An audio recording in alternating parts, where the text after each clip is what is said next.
Hi there, this is a trap called Falsifying the Falkbeer, and as its name suggests, it's in the Falkbeer counter Gambit.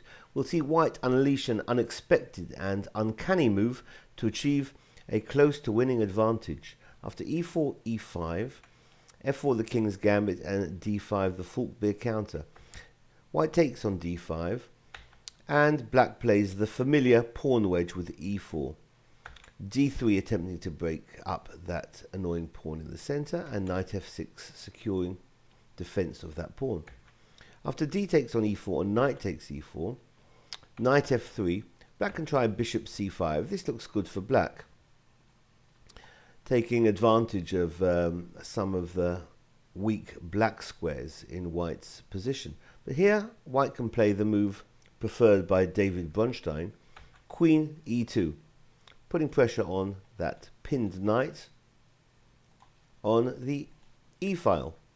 What can black play in this position? If black castled, then white can take that knight, because rook e8 will be met with knight e5, and although black will get the piece back with f6, knight c3 will secure a comfortable advantage for white. So instead of castles, white can try, black could try bishop f2, check, and after the king slides over, the queen will have to now protect the knight on e4.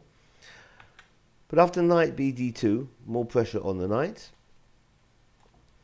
Black will exchange, and then after queen takes on d2, the bishop is loose on f2, and if it backs off to, say, b6, then bishop b5 looks good for white again, because after the king moves, the rook's going to be coming to e1.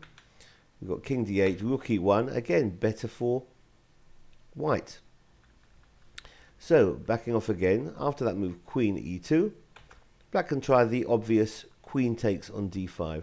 And this will invariably be met with a move by white, which looks so automatic, magnetic, and involuntary. The move knight c3, which hits the queen as well as the pin knight on e4.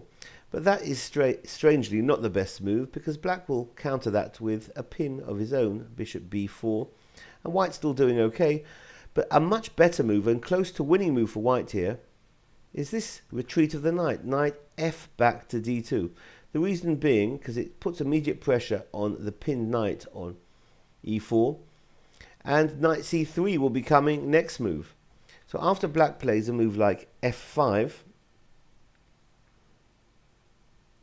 what else can black play there? Instead of f5, let's have a look at the move castles, which looks interesting, because if now knight takes, black gets nothing with rook e8, doesn't get the piece back, because that pin knight can jump to f6, check, and that's going to be picking up the rook on e8. So after knight back to d2, black can try f5. But then after knight c3, the queen has to decide where to go. If the queen moved to d4, then white's going to be winning after knight d takes e4 and f takes e4. Knight b5, hitting the queen as well as c7. Black might play a move like bishop g4, but after the queen's come off the board with knight takes on d4 and bishop takes on e2, white will be a piece up. So after knight c3, if the queen goes back to f7, then we can see knight d takes e4, f takes e4, and queen takes e4, check. The king moves over to d8. Obviously black wants to bring the rook into e8, but white's going to be winning here after bishop c4 in all variations.